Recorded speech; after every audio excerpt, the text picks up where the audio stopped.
Hello and welcome to Middle East Matters on France 24. I'm Nadia Massi. Here's what's coming up this week in the show.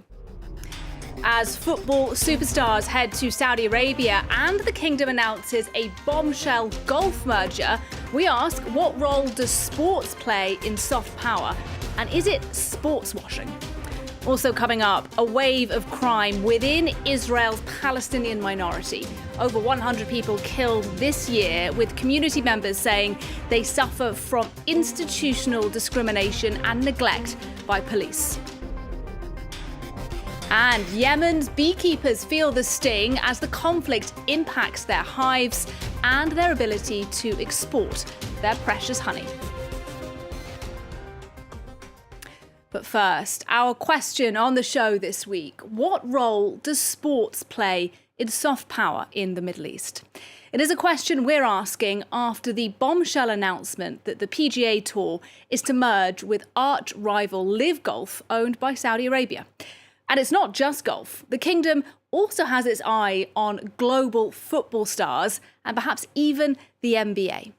So, what is Riyadh's strategy? And should we see it as sports washing? Well, let's talk now to Yasmine Farouk. She's a non-resident scholar at Carnegie's Middle East programme. Thanks very much for talking to us today on France 24. Thank you for having me. First of all, when the news broke of that Gulf merger, it appeared to take many people, even within the industry, by surprise. What was your reaction when you first heard about it? Well, it was definitely a surprise because the rivalry between the two, and I would even say the legal rivalry between the two, was no secret since the LIV or LIV, whatever you want to call it, Gulf Tour started. So it was indeed a surprise for many of us following the sports news and other news related to the Kingdom of Saudi Arabia. Indeed, and it's not just golf then, as I said. The same deal that golf deal was announced, it was reported that the French footballer Karim Benzema was heading to Riyadh. The kingdom already invests heavily in Formula One, in racing, in boxing. There's even speculation that American legacy sports organisations like the NFL or the NBA might be next. So sort of geopolitically, what do you think Saudi Arabia's strategy is here?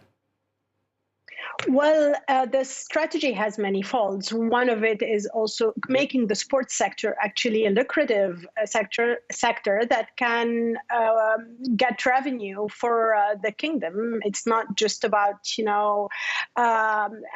buying those stars just for visibility. It is definitely for visibility. It helps with the kingdom's image abroad. But also sports is one sector, one economic sector in that sense that the kingdom is trying to develop. It's also part of its strategy to change the Saudi society. It really has many folds, not just facing the outside world, but also internally. It comes with a series of measures in other sectors, but also within the sports sector, like, opening sports to women, opening stadiums to women.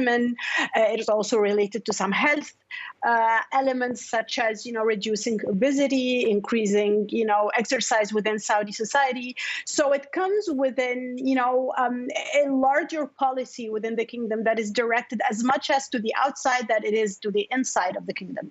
And Yasmine, what do you make of this argument that what Riyadh is trying to do internationally is sports wash, as it's known, its human rights record? That means sort of investing in sports to try and improve its image on the world stage. Would you agree with that?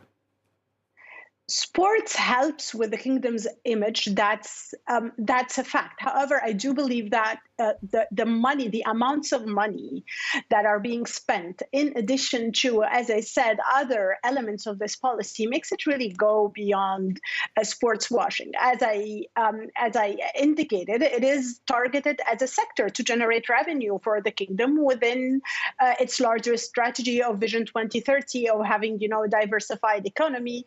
It is linked to changing the society from the inside. So it helps with changing the image of the kingdom abroad from a conservative kingdom, from a rentier state that only depends on oil, that is only known for oil and Islam, to a sports hub.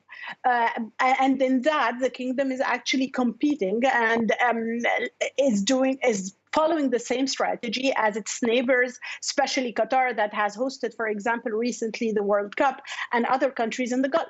Indeed, I was going to ask you about the World Cup because Saudi Arabia has not officially bid for the 2030 World Cup for the moment, but insiders say it's probably only a matter of time until it does. And is that, do you think, about that rivalry with Qatar that, as you say, did host the last World Cup? In general, all Gulf countries are in competition, and given this similar structure of the countries and of the economies, of course, with differences, huge differences in size, especially if you compare Qatar to Saudi Arabia. Yes, they are, of course, competing, and all of them have sports as most all of them, not all of them, but have sports as a sector to develop, as a sector to, as I said, to draw revenue from. And as you said in your introduction, it is not just about, football. Football is the most probably popular in that region when it comes to sports. But as you said in your introduction, it is really about golf. It is about boxing. It is about so many things that are part of this Vision 2030 strategy. Yasmine Farouk from the Carnegie Middle East program. Thanks very much. We appreciate it.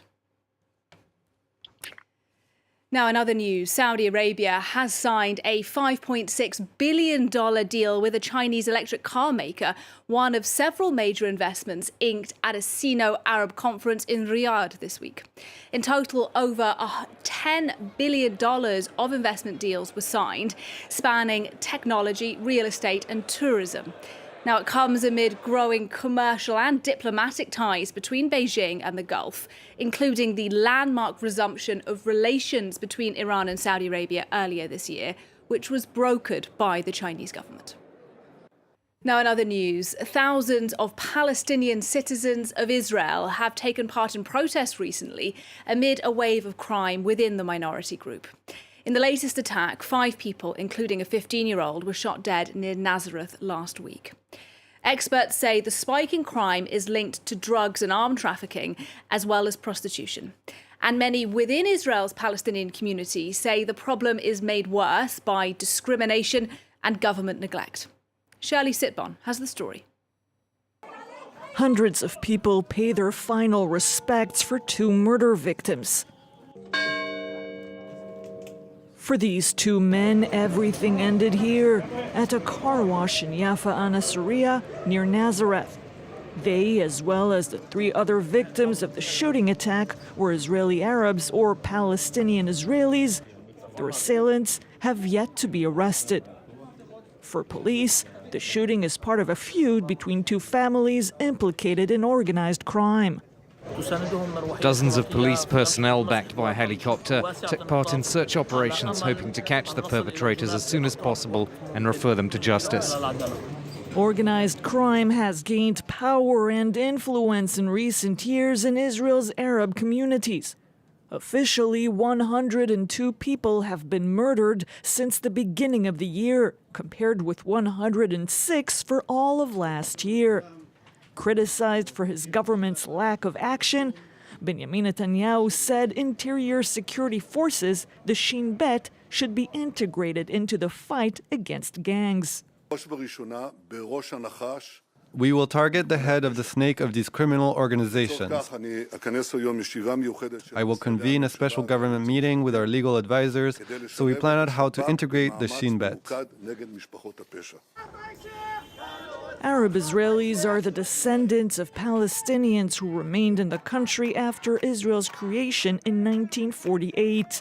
Many of them say authorities are letting crime grow deliberately by not fighting criminal organizations properly. Accused of neglecting the problem, the far-right National Security Minister Itamar Ben-Gvir says the problem was already there when he took office.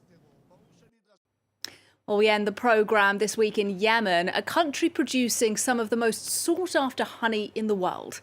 But 8 years of war has had a huge impact on the country's beekeepers, who are struggling to find safe areas for their hives, as Monty Francis now reports.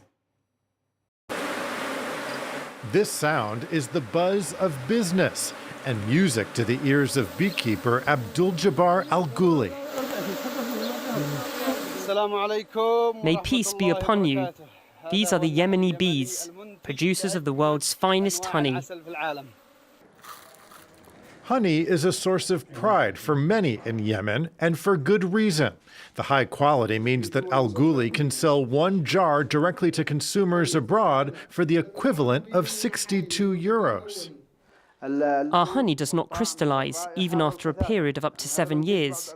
It preserves its characteristics of color, taste, aroma, and density.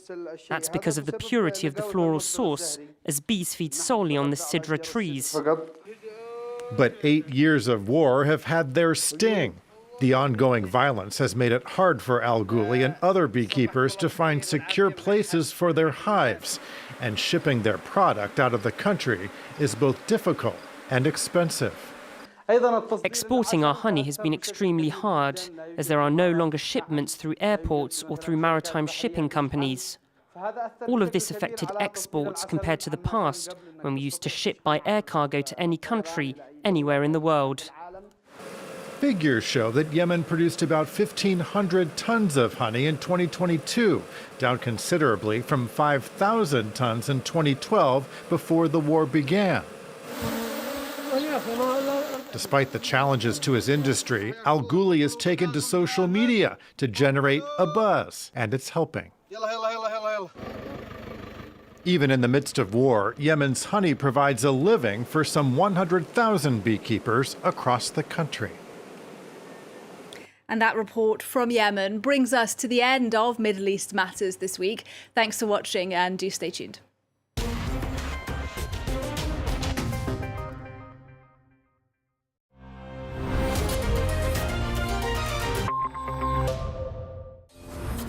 The Warsaw Ghetto, 1943, one of the dark chapters of the Jewish genocide. The 80th anniversary of the Warsaw Ghetto Uprising is very important to me, as it's important to the whole world. For some, it is impossible to forget. People often say to me, move on, but I can't.